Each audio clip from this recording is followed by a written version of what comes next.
అందరికీ నమస్కారం. శ్రీ మాత్రే నమః. ఓం నమ శివాయ. ఓం శ్రీ సాయిరామ్. ఏప్రిల్ 25వ తారీఖు శుక్రవారం రోజున మేషరాశి వారికి 100% కూడా జరిగేది ఇదే. తప్పకుండా మేషరాశి వారికి ఏం జరుగుతుందో ఈ వీడియోలో స్పష్టంగా తెలుసుకుందాం. వీడియోని ఎక్కడ కూడా స్కిప్ చేయకుండా చివరి వరకు చూడండి. అయితే మేషరాశి వారికి మధ్యాహ్నం 1:25 తర్వాత మాత్రం ఇదే జరుగుతుంది. ఇక మేషరాశి వారికి మధ్యాహ్నం 1:25 తర్వాత ఏం జరుగుతుంది, ఈ రాశి వారి యొక్క గోచార ఫలితాలు ఎలా ఉన్నాయి, ఈ రాశిలో జన్మించినటువంటి వ్యక్తుల యొక్క వ్యక్తిత్వం ఎలా ఉంటుంది అనేటువంటి పూర్తి అంశాలు కూడా ఈ వీడియోలో తెలుసుకుందాం.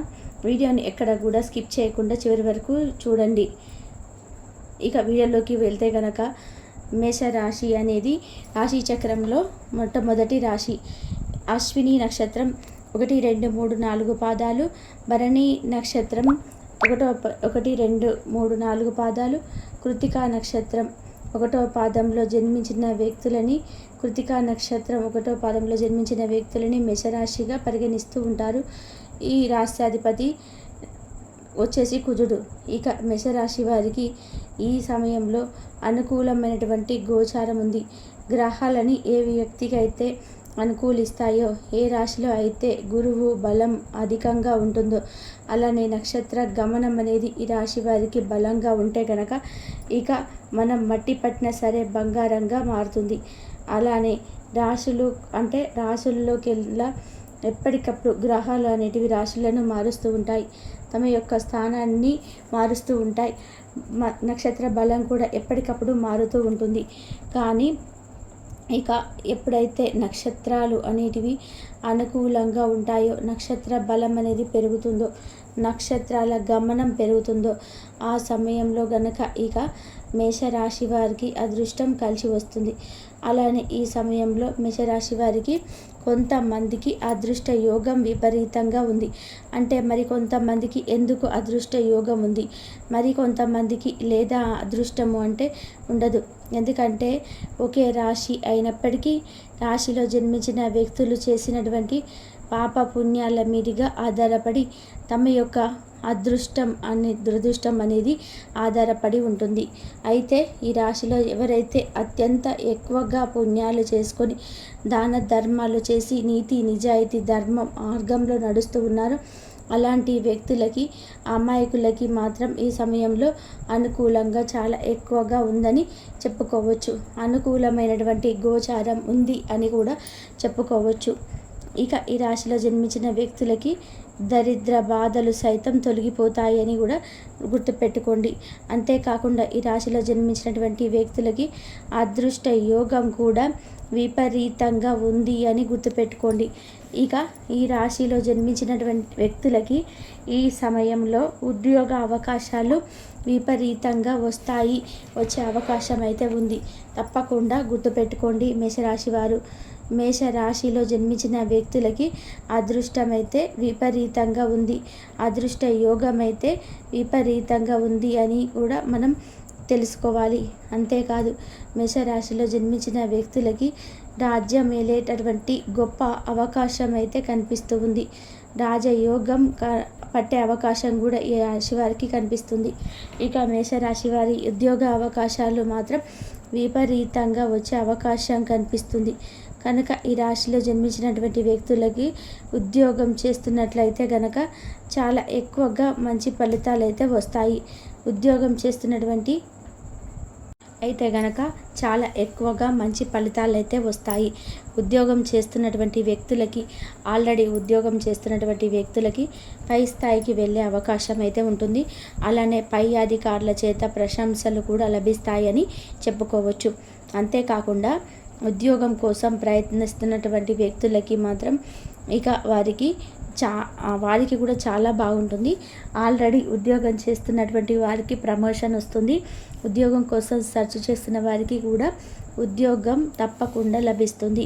అంతేకాకుండా ఇది వరకు ఎన్నో కష్టాలు, ఎన్నో బాధలు, ఎన్నో అవమానాలను భరించినటువంటి వ్యక్తులకి కూడా ఈ సమయం అయితే చాలా అనుకూలంగా ఉంటుంది.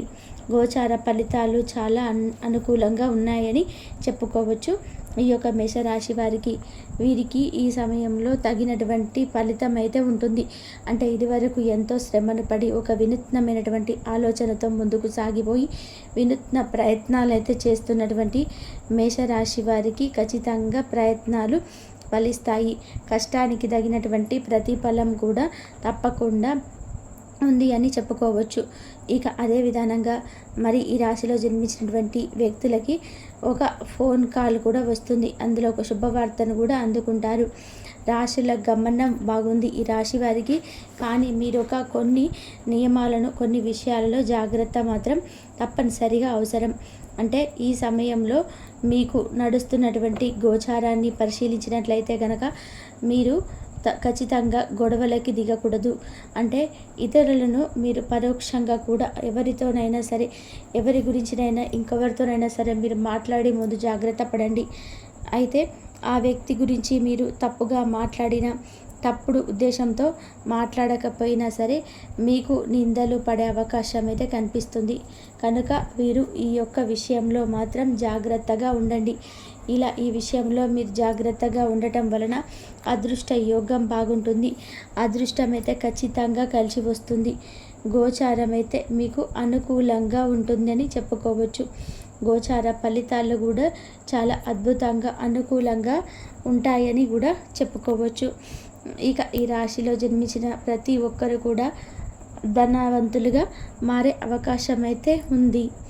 దరిద్ర బాధలు సైతం తొలగిపోయే అవకాశం కూడా ఉంటుంది అని చెప్పుకోవచ్చు. ఇక ఈ రాశిలో జన్మించిన వ్యక్తులకి ఈ సమయం చాలా బాగుంటుంది. శుభవార్తలు ఎక్కువగా వింటారు. వినూత్నంగా చేసే ప్రయత్నాలు ఎక్కువగా కలిసి వస్తాయి. అంటే నలుగురితో నారాయణ అన్నట్టు కాకుండా మీకంటూ ఒక ప్రత్యేకమైనటువంటి గుర్తింపును పొందాలన్నటువంటి తపన ఆలోచనలతో మీరైతే వినూత్నమైనటువంటి ప్రయత్నాలు చేస్తారు. నిజానికి రాశిలో జన్మించిన వ్యక్తులకి తెలివితేటలు అధికంగా ఉంటాయి. ఏదైనా ముందుకు జాగ్రత్తగా చూసుకుంటారు. అంటే ముందు జాగ్రత్తగా ఉంటారని చెప్పుకోవచ్చు. ఇలా మీరు ఏదైనా సరే ముందు జాగ్రత్తగా ఉండటం వలన తెలివిగా ఉంటారు. తెలివితేటలు అధికంగా ఉంటాయి. కుటుంబ పరంగా కూడా చూసుకున్నామే మీకు బాగా కలిసి వస్తుందని చెప్పుకోవచ్చు. ఆరోగ్యం కూడా చాలా బాగా ఉంటుంది ఈ సమయంలో మేషరాశి వారికి. కానీ తగువులకి దిగవద్దు. అనవసరంగా ఏ మాటలు కూడా ఎవరిని కూడా అనకూడదు. అనవసరంగా ఎవరినైనా ఏమైనా అంటే పరోక్షంగా అన్నా సరే మీకు అది పెద్ద సమస్యగా మారుతుంది. అంటే పరోక్షం అంటే మీరు ఒకరి గురించి ఇంకొకరికి చెప్పడం, ఇలా పరోక్షంగా మాట్లాడినప్పటికీ మీకు సమస్యలు వస్తాయి. అలానే మీకు ఈ సమయంలో ఎక్కువగా అంటే కొంత మీ మనసులో గంభీరత్వం పెరుగుతుంది. ఎంతైనా మేషరాశి అనేది అగ్నితత్వమైనటువంటి రాశికి సంబంధించినటువంటి కనుక కోపం అధికంగా ఉంటుంది. వీరికి కోపం వలన వచ్చినటువంటి సమస్యలు కూడా అధికంగానే ఉంటాయని చెప్పుకోవచ్చు. అంతేకాకుండా ఇక ఇలాంటి సమయంలో మీకున్నటువంటి ప్రతి సమస్య కూడా తొలగిపోతుంది. దరిద్రం కూడా తొలగిపోతుంది. కానీ ఇష్ట దైవారాధన మేలు చేస్తుంది. పరమేశ్వరిని పూజించండి. లక్ష్మీదేవిని ఆరాధించండి. మీకున్నటువంటి సమస్యలకి పరిష్కారం కూడా లభిస్తుంది. ఇక అలానే మధ్యాహ్నం 1:25 తర్వాత ఆస్తికి సంబంధించినటువంటి వివరాలను అందుకుంటారు. రావాల్సినటువంటి ఆస్తి కానీ డబ్బులు కానీ చేతికి అందుతాయి. ఖచ్చితంగా మొండి బాకీలు కావచ్చు, అలానే ముఖ్య సమాచారం కావచ్చు, ముఖ్యమైనటువంటి పత్రాలను కావచ్చు అందుకుంటారు. దూర ప్రయాణాలు కలిసి వస్తాయి. విదేశాలకి వెళ్ళి సెటిల్ అయ్యేటువంటి వ్యక్తులు కూడా ఈ సమయంలో శుభవార్తనైతే వింటారు. ఉద్యోగం వచ్చింది అన్నటువంటి శుభవార్తనైతే వింటారు. ఇక అలానే వివాహం కుదరని వారికి, వివాహంలో ఆటంకాలు ఆలస్యం అవుతున్నటువంటి వారికి కూడా వివాహాది శుభకార్యాలు కూడా జరుగుతాయని గుర్తుపెట్టుకోండి. ఇక మీరు భూములు, ఇళ్ళ స్థలాలు కొనాలి అనుకుంటే కూడా ఈ సమయంలో కొనుక్కోవచ్చు. లీగల్గా చేసేటువంటి ఇన్వెస్ట్మెంట్లు బాగా మీకు కలిసి వస్తాయి. ఇల్లీగల్ ఆన్లైన్ పెట్టేటువంటి కాకుండా లీగల్గా చేసే ఇన్వెస్ట్మెంట్స్లో మీకు ఫ్యూచర్లో బాగా కలిసి వస్తాయి. ఫ్యూచర్లో ఆర్థిక సమస్యలు లేకుండా చూస్తాయని గుర్తుపెట్టుకోండి. కాబట్టి మేషరాశి వారికి ఎలా ఉంటుంది అనేది కాబట్టి అలాగే మేషరాశి వాళ్ళకి ఏ పని అప్పగించినా ఎంతో తెలివితేటలతో ఆ పనిని పూర్తి చేస్తారు. వీరికి ఎక్కువగా లౌక్యం అనేది ఉంటుంది. ఏ సందర్భంలో ఎవరితో ఎలా మాట్లాడాలి వీరికి బాగా తెలుసు. ఈ రాశి వారికి పట్టుదల, ఆదర్శం, అందరికంటే కూడా గొప్పగా సాధించాలన్నటి కోరిక అనేది ఎక్కువగానే ఉంటుంది. వీరు ఎప్పుడు కూడా ఎన్నడూ కూడా ఓటమిని అసలు అంగీకరించరు ఈ మేషరాశి వారు. అలాగే వీరికి కొన్ని సిచ్యువేషన్స్ అనేటివి కొన్ని అయితే బాగా కలిసి వస్తాయి.